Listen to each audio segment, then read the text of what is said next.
Salam sejahtera Malaysia, denyut nadi suara rakyat bergema di channel ini. Jangan lupa tekan butang subscribe, like dan share. Malaysia kita punya, cintai Malaysiaku, kita jaga kita.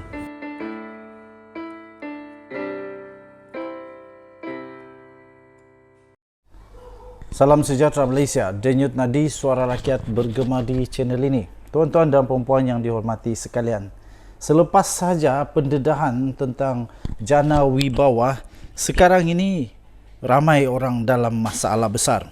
Terbaru ini, Azalina Osman Said, iaitu seorang menteri di Jabatan Perdana Menteri untuk Undang-Undang dan Reformasi Institusi, iaitu Datuk Seri Azalina Osman Said, mendedahkan satu pendedahan yang amat mengejutkan dan pasti sangat ditakuti oleh Tan Sri Mahyadin Mat Yassin.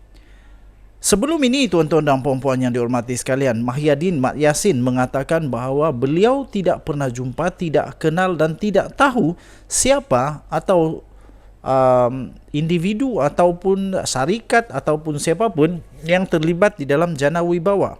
Tetapi Azalina Osman Said akhirnya pada hari ini telah mendedahkan bahawa beberapa senarai surat setuju terima SST. Apa ini surat setuju terima? Ialah tentang bagaimana penganugerahan kontrak kepada syarikat atau individu, kemudian mereka dikendaki untuk memulangkan atau menerima atau mengembalikan surat setuju terima ini kepada pemberi kontrak itu semula. Jadi tuan-tuan dan puan-puan, menurut Azalina Osman Said, surat setuju terima atau SST ini dikeluarkan menerusi projek di bawah program Jana Ekonomi Pemerkasaan Bumiputera atau Jana Wibawa ini sebenarnya melibatkan ahli keluarga pemimpin utama parti tertentu. Tuan-tuan dan puan-puan, sekiranya itu memang betul bahawa yang diberikan surat setuju terima itu adalah ahli keluarga pemimpin utama parti tertentu, mustahil Tan Sri Muhyiddin Yassin tidak kenal. Ini satu lagi pendedahan pembohongan sekiranya benar. Pembohongan paling besar kantoi lagi Muhyiddin Yassin. Kemarin, beberapa hari yang lalu, Mahyadin Yassin menafikan bahawa dia suspek. Alih-alih, dia telah dipanggil sebagai suspek pula, menurut laporan yang diterima oleh media massa dan media arus perdana. Bagaimanapun, Menteri di Jabatan Perdana Menteri Undang-Undang dan Reformasi itu, iaitu Datuk Seri Azalina Osman Said berkata, SPRM setakat ini belum lagi dapat mengenal pasti nilai sebenar projek itu. Makna kata memang ada, tetapi nilai sebenar belum ada. Walaupun begitu, ada satu nilai yang disebut yang luar biasa besarnya, iaitu 6.3 bilion. Beliau berkata SPRM telah pun menjalankan siasatan terhadap isu berkaitan dengan tender rundingan terus. Di antaranya projek di bawah Jana Wibawa yang melibatkan projek pembangunan dan infrastruktur. Menurut Azalina Osman Said, dia kata sebanyak 56 projek. Hoi, bukan sedikit ini. 56 projek telah pun mendapat SST. Dan keseluruhan projek tersebut bernilai 6.3 bilion ringgit Malaysia. Katanya menerusi satu jawapan yang disiarkan di laman sesawang Parlimen pada hari ini.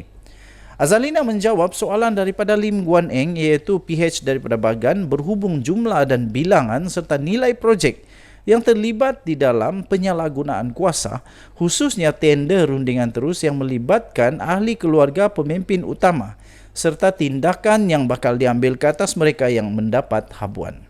Menjawab soalan mengenai jumlah pertuduhan yang berprofil tinggi membabitkan ahli politik dan pegawai awam, Azalina berkata 60 daripada 180 kes selesai dibicarakan bagi tempoh 2018 hingga Januari tahun ini. Katanya, 72 individu telah pun disabitkan kesalahan, manakala baki 120 kes masih lagi dalam proses perbicaraan di mahkamah. Beliau menjawab soalan itu daripada Datuk Seri Dr. Ismail Abdul Muttalib, iaitu daripada Perikatan Nasional Maran, mengenai jumlah pertuduhan berprofil tinggi yang membabitkan ahli politik dan pegawai awam yang belum lagi dibawa ke muka pengadilan untuk hukuman serta sebab-sebab ia ditangguhkan. Azalina juga berkata kerajaan bercadang untuk mengadakan sesi libat urus berkaitan dengan rang undang-undang dana politik untuk mendapatkan maklum balas gabungan dan parti politik serta pihak berkepentingan supaya sebarang rang undang-undang yang bakal dibentang kepada jemaah menteri adalah inklusif dan komprehensif serta mencerbitkan keperluan semasa. Sebarang kertas kerja dan laporan pentadbiran terdahulu turut akan dipertimbang oleh kerajaan. Katanya, menjawab soalan daripada Datuk Ahmad Saad atau Yahya, iaitu daripada Perikatan Nasional Pokok Sena, berhubung perancangan kerajaan dalam membentangkan rang undang-undang itu bagi mengatasi isu pendanaan asing. Tuan-tuan dan puan-puan yang dihormati sekalian, yang betul-betul menarik perhatian saya ialah apabila Azalina Osman Said ini kata dana itu ataupun projek itu telah pun melibatkan ahli keluarga pemimpin utama parti politik tertentu. Persoalan sekarang ini, siapa ahli politik tertentu itu? Siapa pemimpin utama itu? Yang kita tahu ialah laporan semalam mengatakan bahawa Wan Saiful Wanjan, Ketua Penerangan Bersatu, akan didakwa di mahkamah.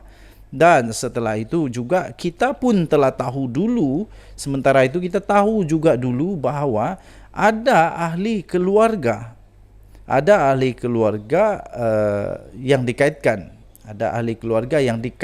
dengan Tan Sri Muhyiddin Yassin yang telah pun ditahan berkenaan dengan isu tentang pengagihan tender juga. Dan pendanaan politik juga. Okey. So sekarang ini sudah lebih menarik perhatian dan lebih menarik isu ini sekarang kerana ia pun sudah pun melibatkan Menteri di Jabatan Perdana Menteri untuk Undang-Undang Reform dan Reformasi Institusi, iaitu Datuk Seri Azalina Osman Said. Okey, tuan-tuan dan puan-puan yang dihormati sekalian, malah disebutkan dengan spesifik ada 56 projek telah pun mendapat SST dan keseluruhan projek tersebut bernilai 6.3 bilion katanya, menerusi jawapan yang disiarkan di laman sesawang Parlimen pada hari ini. Tuan-tuan dan puan-puan yang dihormati sekalian, kali ini memang susahlah Muhyiddin Yassin untuk lari lagi. Sekarang memang dia banyak kali kantoi sekarang ini. Banyak sekali dia kantoi, banyak sekali perkataan, banyak sekali penafiannya yang nampaknya semuanya tak betul. Dan semuanya hanya menafikan dengan tak jujur. Kita sendiri yang menilai, masing-masing menilai. Walaupun begitu, saya admin The Twin TV, saya tetap mengecam perbuatan-perbuatan makan duit rakyat ini yang tidak betul. Denyut nadi suara rakyat bergema di channel ini. Kita jumpa lagi. Bye-bye.